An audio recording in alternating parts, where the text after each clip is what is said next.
gruesome Game 7. Only one team's moving on, and I'll bet it's not the one that you expected. Sixers had their chances in the fourth, but they couldn't get the shots to drop in clutch time.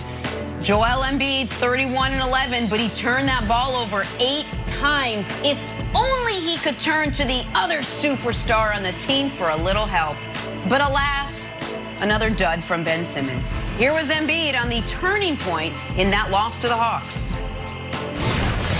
I don't know how to say it, but I thought the turning point was just, we had an open shot, and we made one free throw, and we missed the other, and then they came down and scored, and we didn't get a good possession on the other end, and Trey came back and he made a three, and then from there, down 4, and then it was on me. I turned the ball over and try to, make something happen.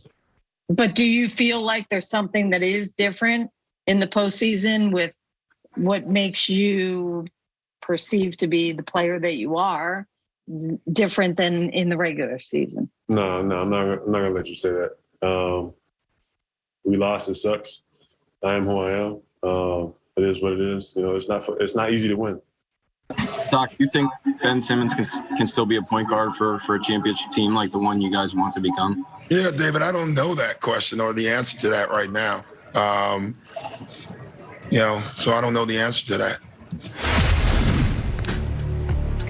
All right, guys, we got to talk about the elephant in the room. Ben Simmons. The guy didn't even attempt a shot in the fourth quarter.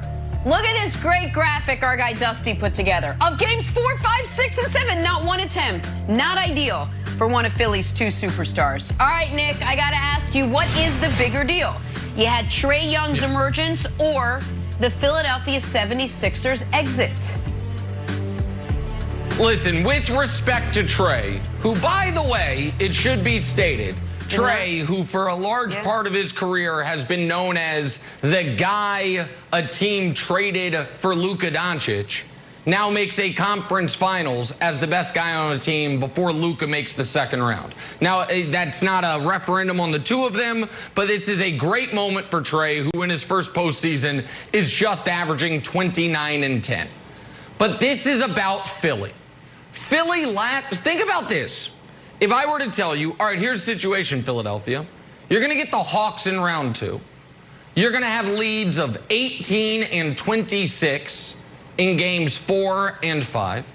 And in game 7 in your building, Trae Young is going to go 5 for 23, and Bogdanovic is going to be a shell of himself. Meanwhile, Embiid is going to, the entire series, save one game, produce at an MVP level.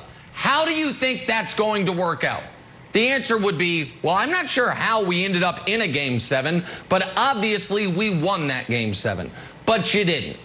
And this is a failure on the behalf of Doc Rivers. This is a failure on behalf of the organization over the process to now, which if you think about it, since they drafted Embiid, they have made 0 conference finals. Meanwhile, Cleveland's made 4. Milwaukee's made 2. Boston's made 3. Damn, Atlanta's now made 2 conference finals since you drafted Embiid.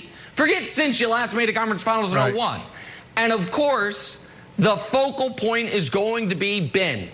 Ben, who we saw, there was a game this year, people forget it, against Utah when Embiid was out. Yep. And all Simmons did was go 42 points, annihilating Rudy Gobert and the Jazz in a game Philly ended up ultimately losing.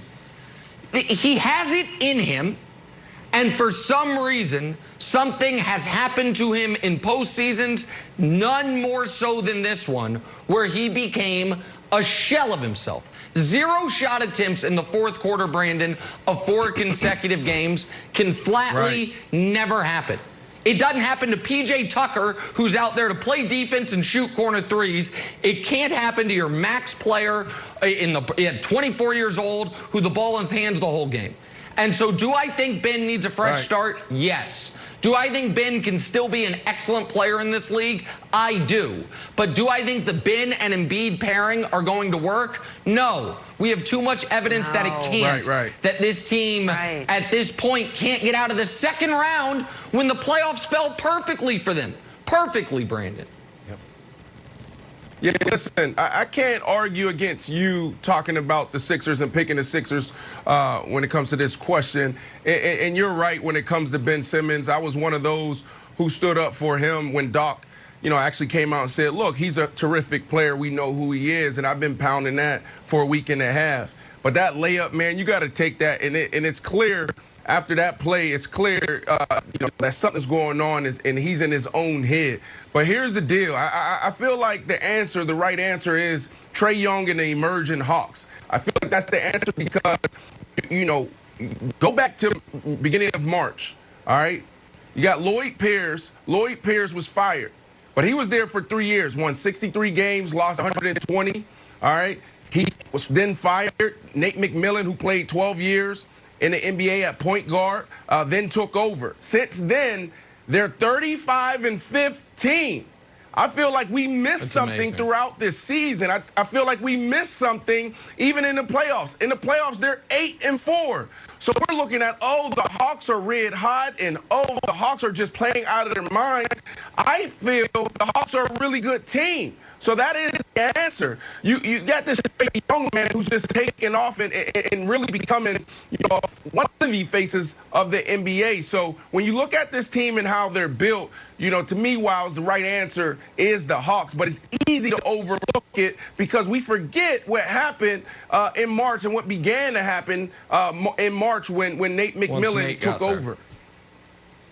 Yeah, I think, look, Brandon, to your point, I think Tom Thibodeau did a wonderful job with the Knicks.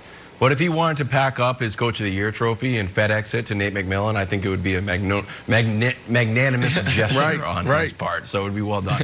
I do think it's about Ben, though. And I feel like, for at least myself, and I think a lot of people, it has trended from anger and like, hey, you've got to be better, you've got to take shots, you've got to be more confident in yourself, to kind of like a sadness, like a sadness at seeing somebody not reach their potential on the biggest stage. And you saw a similar sort of emotional arc, Nick, with Markelle Fultz, where it's like, hold on, this guy was our top pick, and then you saw him really struggling. And then when he started to take jump shots, people started to cheer for him. You started to really root for the guy, and because you wanted him to achieve his potential. Now, I do think that he probably needs to leave Philly, just like Fultz sort of got better once he was in Orlando, whether it's a shooting coach or just a change of scenery or a fresh start. And Brandon, I know we talked about the Olympics earlier with KD. Ben has talked about wanting to play for the Boomers, the Australian squad. I think that could be really good for him. Where you look at him like, all right, Ben, we need you to sort of reinvent your game here and sort of carry us so he can get away from the league and still play. Because I don't think that like just going in the gym and shooting free throws like at House of Athlete on the 9-6 hoop would actually help. Not only because the hoop is too low, but also because you don't have the environment. But you know what I mean? I do think he needs international or like real competition to establish himself.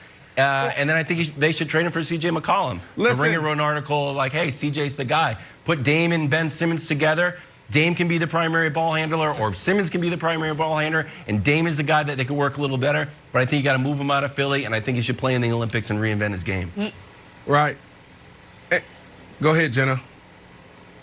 No, I'm just going to throw it to you because you're probably going to say around the same thing. This was the first conversation we had when we started this entire show, when we started First Things First. Can Ben and Joel exist together? And we keep giving them every single opportunity to do so. And for whatever reason, it's just not working in Philadelphia. And it's gotten to the point, like Wild said, it's now in his head. It's on a glaring, big, fat stage. We've all seen it. He needs a change of scenery because it's mental for him now, and it doesn't look like it's really ever going to work there in Philadelphia, Brandon. Yeah, no, it's time for him to get a fresh start somewhere else. He just needs that. Look, here's the deal, Wilds. Trust and believe that Ben Simmons is working on his game, talking about his shot. We saw him at the beginning of this year take some shots early on, and then he start fading away. But he is working on his shot. This is modern NBA basketball. We got centers that are taking threes. Centers, Embiid, the jokers of the world. They have to shoot the ball from the perimeter. So for you to be a point guard and not do that, that's a big problem. Here's what needs